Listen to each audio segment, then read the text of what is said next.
അവസാനത്തെ മണി ഇന്നലെയും ആലപ്പുഴയിൽ കേരളത്തിൻ്റെ മുഖ്യമന്ത്രി മുഴക്കിക്കഴിഞ്ഞിരിക്കുകയാണ്.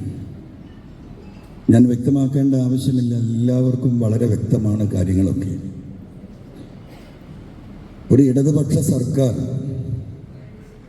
എന്തിനു വേണ്ടിയാണോ ജനങ്ങൾ അവരെ അധികാരത്തിൽ രണ്ടാമതും കയറ്റിയിരുത്തിയത്, ആ സർക്കാരിൻ്റെ അടിസ്ഥാനപരമായ നയങ്ങൾക്ക് തികച്ചും വ്യത്യസ്തമായ ചില നിലപാടുകൾ കൃത്യമായി കാണാൻ തുടങ്ങുകയാണ്.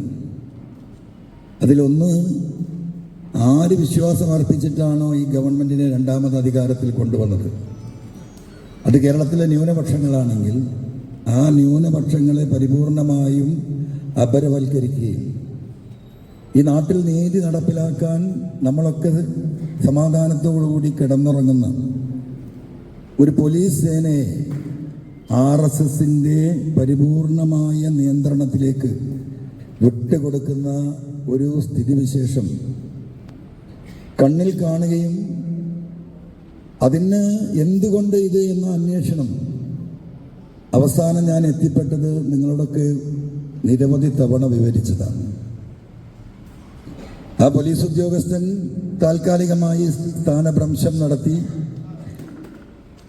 സർക്കാർ 1 മാസം കൊണ്ട് അന്വേഷണം തീർക്കുമെന്ന് മുഖ്യമന്ത്രി പറഞ്ഞത് 6-7 മാസം കഴിഞ്ഞിട്ട് ഇപ്പോൾ റിപ്പോർട്ട് കൊടുത്തിട്ടുണ്ട്. പരാതിക്കാരനായ എനിക്ക് ആ റിപ്പോർട്ടിൻ്റെ ഒരു കോപ്പി നൽകിയിട്ടില്ല. ആ റിപ്പോർട്ടിന് വേണ്ടി അപേക്ഷ കൊടുത്ത് കാത്തിരിക്കുകയാണ്. ഇനി ആ റിപ്പോർട്ടിൻ്റെ കോപ്പി കിട്ടിയെങ്കിലേ നമുക്ക് അടുത്ത സ്റ്റെപ്പിലേക്ക് പോകാൻ കഴിയുകയുള്ളൂ. നാടൊന്നാകെ, ജനങ്ങളൊന്നാകെ, ഇടതുപക്ഷ മുന്നണിയിലെ CPIയും RJDയും ഉൾപ്പെടെയുള്ളവർ ADGP അജിത് കുമാർ കള്ളനാണ് എന്ന് കേരളത്തിലെ 3.5 കോടി ജനങ്ങളോട് വിളിച്ചു പറഞ്ഞതാണ്. ഞാൻ മാത്രമല്ല, UDF മാത്രമല്ല. ആ അജിത് കുമാറിന് പ്രമോഷൻ കൊടുത്ത് DGP ആക്കാൻ കേന്ദ്രത്തിലേക്ക് റെക്കമെൻഡ് ചെയ്ത് നിൽക്കുന്ന സമയത്താണ് നമ്മളിവിടെ നിൽക്കുന്നത്. എന്താണ് കാരണം? കാരണമൊന്നുമില്ല. മകളുമായി ബന്ധപ്പെട്ട, മരുമകനുമായി ബന്ധപ്പെട്ട ചില വിഷയങ്ങൾ, സാമ്പത്തിക തിരിമറികൾ, വിദേശത്തു നിന്നുള്ള സ്വർണം കടത്തൽ, ഇപ്പോൾ അന്വേഷണം നടന്നുകൊണ്ടിരിക്കുന്ന SFIO തുടങ്ങിയിട്ട് നിരവധിയായ വിഷയങ്ങളാണ്. ഇത് കേന്ദ്ര ഗവൺമെൻറ്റിൻ്റെ ഏജൻസികളുടെ കണ്ണിലെത്തുന്നു. അവർ ഈ കാര്യങ്ങൾ ചൂണ്ടിക്കാണിക്കപ്പെടുന്നു. ഏത് നിമിഷവും ആളുകൾ അറസ്റ്റ് ചെയ്യപ്പെടുമെന്ന ഘട്ടം വരുന്നു. ആ ഘട്ടത്തിൽ ഒരു പിതാവ് എന്ന ഒരൊറ്റ മാനസികാവസ്ഥയിൽ ഒരു വ്യക്തി നിൽക്കുന്നു. ആ മുഖ്യമന്ത്രി ഈ പറയുന്ന ആര് വിശ്വാസമർപ്പിച്ച് അധികാരത്തിലെത്തിയോ ആ വിഭാഗങ്ങളെ മുഴുവൻ പൂർണ്ണമായും കൊലച്ചതിക്ക് വിധേയമാക്കി മുന്നോട്ട് പോവുകയാണ്. അപ്പം അവിടെ നിന്ന് ഇങ്ങനെ തുടങ്ങി, പൂരം കലക്കൽ തുടങ്ങിയിട്ട് ഇപ്പോൾ ബഹുമാനപ്പെട്ട കുഞ്ഞാലി സാഹിബ് ഇവിടെ സൂചിപ്പിച്ചു, എന്തിനാണ് SNDP ജനറൽ സെക്രട്ടറി ഇവിടെ വന്നത് എന്ന് ഇവിടുത്തെ SNDPക്കാരെ ഞാൻ വിളിച്ചു ചോദിച്ചപ്പോൾ അവർക്കാർക്കും അറിയില്ല. പെട്ടെന്നൊരു പരിപാടി ഇടാൻ പറഞ്ഞു. അങ്ങനെ പരിപാടി വെക്കുന്നു. അദ്ദേഹത്തിന് ആലപ്പുഴയിൽ നിന്ന് തിരുവനന്തപുരം വരെ യാത്ര ചെയ്യാനുള്ള ആരോഗ്യ പ്രശ്നമുണ്ട്, എനിക്കറിയാം. ആ വ്യക്തി ഇവിടെ വന്ന് ഇങ്ങനെ ഒരു പ്രസംഗം, എന്താ പ്രസംഗം, എന്താണ് അദ്ദേഹം സംസാരിച്ചത്? അതിൽ വർഗീയതയൊക്കെ പോട്ടെ, ഇവിടുത്തെ വോട്ടിംഗ് പാറ്റേൺ ആണ് സംസാരിച്ചത്. ഇത്ര ശതമാനം മുസ്ലിങ്ങൾ, ഇത്ര ശതമാനം ക്രൈസ്തവർ, ഇത്ര ശതമാനം ഹിന്ദുക്കൾ, അതിൽ തന്നെ ജാതീയമായ വേർതിരിവ് ആര് കൊടുത്തു ഈ കണക്ക് അദ്ദേഹത്തിന്? അപ്പൊ നമ്മൾ ആലോചിക്കണം. അപ്പൊ കൃത്യമായ ഒരു പദ്ധതി ഇട്ടുകൊണ്ട് ഇവിടെ വന്ന് കുളം കലക്കാൻ, ഈ തെരഞ്ഞെടുപ്പ് അവർക്ക് ജയിക്കണം, ജയിക്കാതിരിക്കാൻ കഴിയില്ല. അത് അവരുടെ ആവശ്യം. ഇവിടെ തെരഞ്ഞെടുപ്പ് നടക്കുന്നത് UDFും LDFും തമ്മിലാണ് എന്ന് ആരും കരുതണ്ട. ഈ തെരഞ്ഞെടുപ്പ് പിണറായിയും കേരളത്തിലെ ജനങ്ങളും തമ്മിലുള്ള ഏറ്റുമുട്ടലാണ്. കേരളത്തിലെ ജനങ്ങൾ തമ്മിലുള്ള ഏറ്റുമുട്ടലാണ്. അതിലെല്ലാ ജാതി മതസ്ഥരുമുണ്ട്. ഇവിടെ തെരഞ്ഞെടുപ്പ് പ്രഖ്യാപിച്ച് വോട്ട് ചെയ്യുന്ന ബൂത്തിൽ ആദ്യം വോട്ട് ചെയ്യുന്നത് ഈ നിലമ്പൂരിലെ കമ്മ്യൂണിസ്റ്റുകാരായിരിക്കും. നിങ്ങൾ എഴുതി വെച്ചോ. ആ വോട്ട് ആന്റി പിണറായി വോട്ടായിരിക്കും. ഇവിടുത്തെ നമ്മളെക്കാളും വികാരപരമായി നിൽക്കുന്നത് ഇവിടുത്തെ കമ്മ്യൂണിസ്റ്റുകാരാണ്, ഇടതുപക്ഷ പ്രവർത്തകരാണ്. എന്താണ് കാരണം?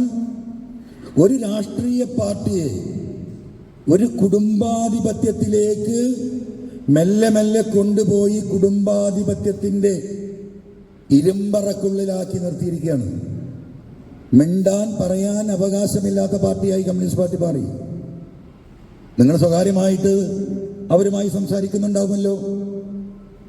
അവരുടെ കേഡറുകൾ പോലും തുറന്നു പറയുന്നു. അപ്പൊ അതുകൊണ്ടാണ് ഞാൻ പറയുന്നത്, ഇവിടെ അപ്പുറത്ത് നിൽക്കുന്ന കൊടി പിടിക്കുന്ന ചുവപ്പിന് മുദ്രാവാക്യം വിളിക്കുന്ന കമ്മ്യൂണിസ്റ്റുകാരെ നിലമ്പൂരിൽ ദയവായി നിങ്ങൾ തെറ്റിദ്ധരിക്കരുത്.